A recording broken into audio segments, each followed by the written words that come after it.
মনের বিষয়টা আল্লাহ ছাড়া কেউ জানে না।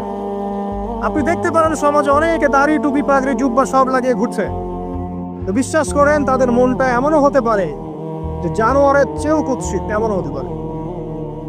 আবার আপনি দেখবেন সমাজে এমন অনেক মানুষ ঘুরছে যারা হয়তো অনেক পাপে লিপ্ত মনে হচ্ছে, কিন্তু মনের মধ্যে সততা আছে।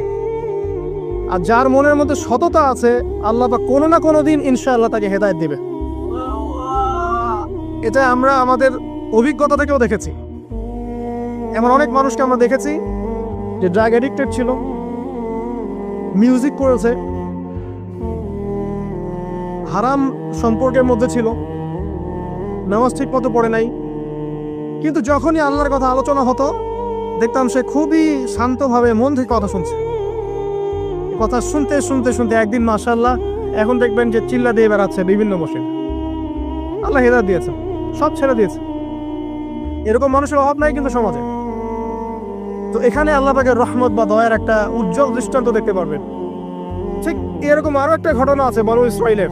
এক ব্যক্তি এত পাপ করেছে যে শেষে মৃত্যুর সময় সে সন্তানদেরকে ডাকছে, ডেকে বলছে যে আমি যখন মারা যাব আমার লাশটাকে তোমরা কবর দিও না, যদি আল্লাহ পাক আমাকে ধরতে পারেন তাহলে খবর আছে আমার। আর কি করতে হবে? সে বলছে যে আমার দেহটাকে তোমরা পুড়িয়ে ফেলবে, এবং পুড়িয়ে ফেলার পরে ছাইগুলোকে একত্রিত করবা, করে অর্ধেক ছাই সমুদ্রে ভাসিয়ে দিবা, অর্ধেক ছাই বাতাসে উড়িয়ে দিবা। সন্তানরা তাই করলো মৃত্যুর পর।